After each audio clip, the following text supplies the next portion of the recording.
Et bonjour à tous, on se retrouve donc aujourd'hui pour une vidéo sur un nouveau chapitre du thème 4 sur la diffraction. Et donc je vais commencer ce chapitre par illustrer ce nouveau phénomène qui s'appelle la diffraction. Donc là, à l'heure actuelle, qu'est-ce que vous voyez? Vous voyez un robinet qui coule sur donc, une surface d'eau. Et donc quand ce robinet qui coule, il engendre une onde qui se propage à la surface de l'eau. Une petite pause en même temps pour vous définir ce que c'est la longueur d'onde. Donc la longueur d'onde, c'est la distance entre deux points consécutifs qui sont en face, c'est-à-dire qu'ils ont le même comportement. En l'occurrence, par exemple, les deux sommets de vague entre ici et ici. Donc ça, c'est la longueur d'onde. Ensuite, ce qu'on va faire pour vous illustrer cette longueur d'onde, c'est que je vais plutôt baisser la fréquence. On va faire une pause dans quelques instants. Et là, je crois que c'est assez flagrant. Quand on baisse la fréquence, la longueur d'onde est beaucoup plus grande. Donc il s'agit de deux grandeurs qui sont inversement proportionnelles. Donc là, maintenant, ce qu'on va faire, c'est que je vais augmenter la fréquence. Je vais de nouveau mettre en lecture. Et maintenant, je vais vous illustrer ce phénomène de diffraction. Donc pour vous illustrer ce phénomène de diffraction, je vais mettre une fente. Et donc ici, justement, il ne se passe rien. Donc on est dans le cas où le phénomène de diffraction ne peut pas avoir lieu. On voit quand même qu'il y a quelques zones troubles. En fait, c'est tout simplement dû à ces bords qui vont engendrer quand même un petit phénomène d'interférence, mais ça, c'est pas dans ce chapitre. Et donc, en gros, là, il se passe rien. Donc maintenant, ce que je vais faire, c'est que je vais de plus en plus réduire l'écart entre les deux. Et là, ça va commencer à être bien visible. C'est tout simplement ça, le phénomène de diffraction. C'est-à-dire qu'on croit, et je pourrais cacher le robinet, que le robinet ne coule pas ici, mais plutôt ici, puisque c'est là que se produit ce phénomène de diffraction, c'est-à-dire au niveau de l'ouverture. C'est là qu'on constate, qu'on a l'impression que le robinet tombe.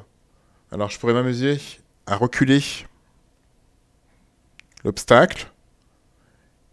Ça sera encore plus flagrant. Donc là, vous avez le robinet qui coule. Et c'est plutôt, alors c'est peut-être pas forcément très visible parce que c'est beaucoup plus loin à l'écran, mais c'est ici qu'on a l'impression que le robinet coule. Donc en gros, ça va être indépendant.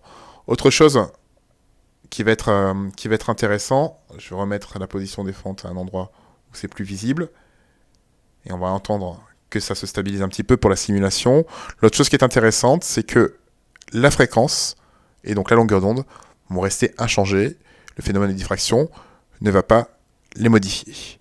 Donc maintenant, on va commencer ce chapitre, donc avec quelques petites photos qui vont illustrer ce phénomène de diffraction. Alors, ça ne concerne pas pour cette vidéo, c'est le phénomène d'interférence. Ça aussi, juste en info, le phénomène de diffraction et donc d'interférence sont capables de décomposer la lumière. Donc la diffraction, c'est quelque chose qui permet de mesurer des objets qui sont infiniment petits. Il y a une relation qu'on verra dans quelques instants. Là, je ne sais pas ce que ça donne également pour vous, mais on voit ce phénomène de diffraction. Donc là, en fait, il y a des vagues qui arrivent sur une digue qui est ouverte. Et là, pareil, on a l'impression qu'il y a limite une goutte d'eau qui tombe, ou qu'il y a un point, qui est un caillou qui tombe, et qui est à l'origine des ondes qui se créent, des ondes donc, qui sont circulaires, car tout part de cette ouverture qui est infime ici.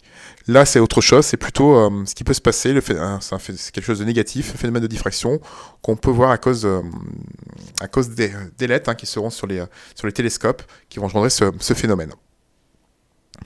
Donc, allons-y.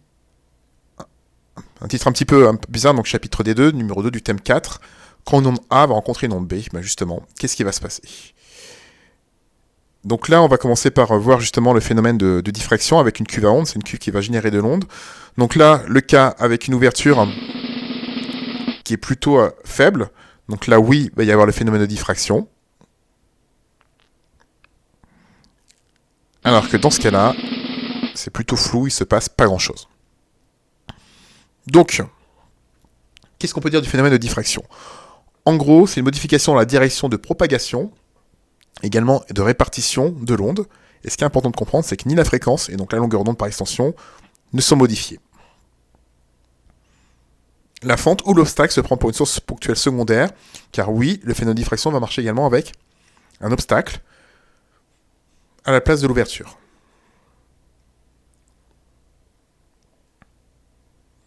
Et enfin, ce phénomène va se reproduire quand l'ouverture est petite.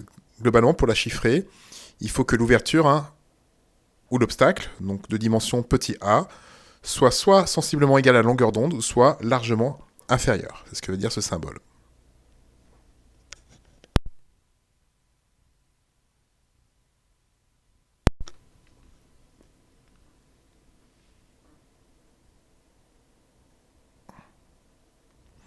Alors, dans le cas des ondes lumineuses, 1.2.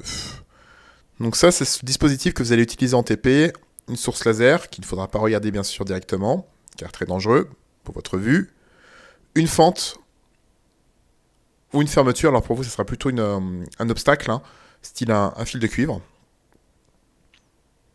par exemple, qui est donc de largeur petit a. Ici, elle est horizontale et vous allez donc observer une figure qui sera verticale. Ça, c'est important de comprendre. On a en fait une figure qui a 90 degrés de la disposition spatiale de l'obstacle ou de l'ouverture. Voilà ce que ça donne à l'écran. Donc en gros, dans le cas des ondes lumineuses, en fait, vous vous retrouvez avec une tâche centrale et plein de petites tâches secondaires annexes.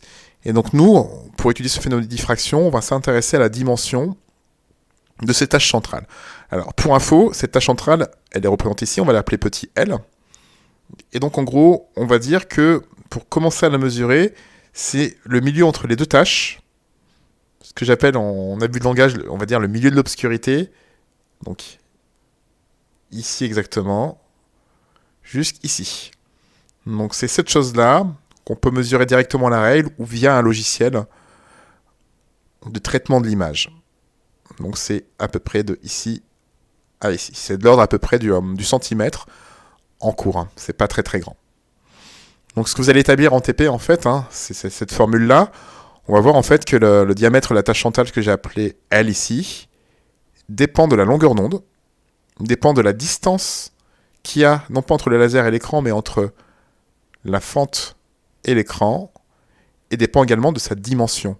C'est inversement proportionnel à la dimension, c'est-à-dire qu'en gros, plus l'objet est petit, plus le phénomène de diffraction va être vu facilement.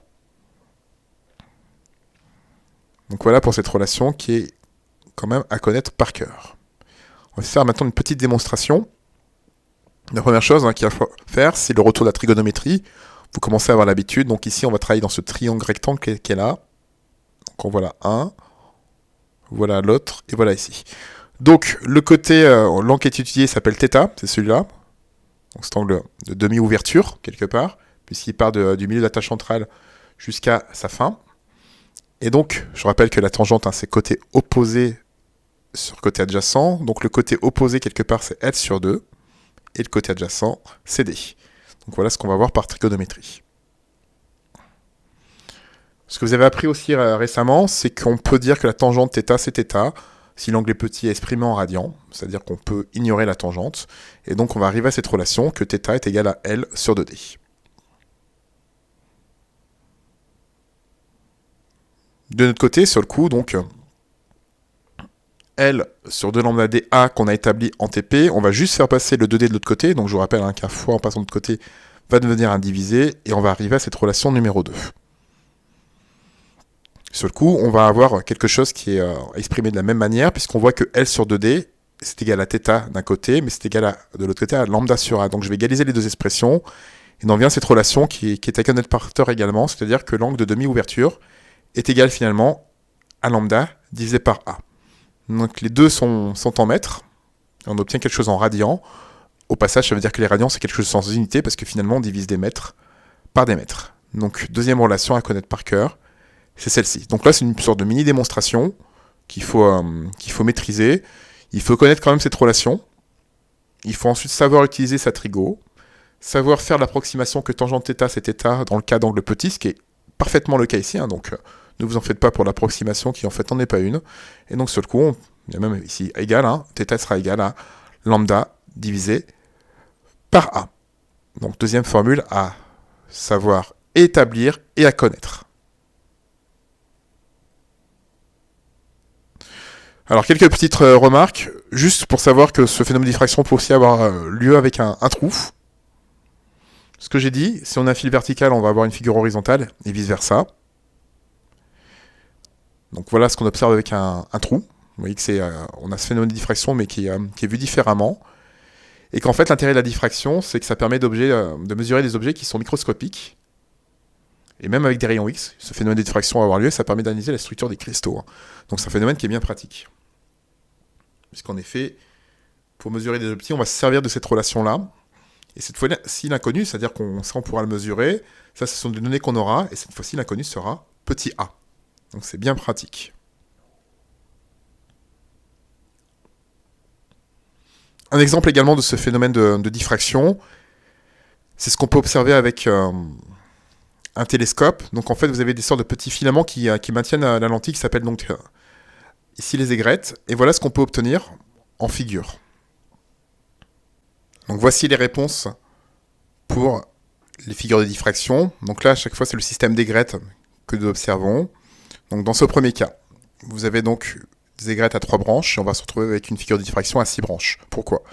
Parce que là, en fait, cette aigrette-là va être responsable de ce phénomène de diffraction plutôt sur cet axe-là, donc toujours perpendiculaire. Pour celui-là, on va le retrouver plutôt perpendiculaire ici. Et enfin, pour celui qui est vertical, on va retrouver une figure de diffraction qui sera horizontale. Là, le cas est plus simple. On se retrouve avec une aigrette horizontale puis verticale. Donc la verticale va nous donner celle qui est perpendiculaire, à savoir la figure de diffraction horizontale. Et c'est l'inverse. L'aigrette horizontale va nous donner la figure plutôt verticale. Là, ici, ce sera toujours le même principe. Donc je vais commencer par la plus facile, l'aigrette qui est verticale, qui nous donne la figure horizontale. Celle-ci, si on trace bien perpendiculaire, ça va être plutôt cette figure de diffraction qui est là. Et enfin celle-ci, il faut toujours prendre ce qui est perpendiculaire, ça va nous donner ça. Donc voilà une illustration de ce phénomène de diffraction qui est ici plutôt négatif, parce qu'il va plutôt nous donner des images qui seront de mauvaise qualité. Voilà, je vais m'arrêter sur ça, je vous remercie de m'avoir écouté, et puis on va se retrouver bientôt pour de nouvelles vidéos. Merci à tous, et à bientôt.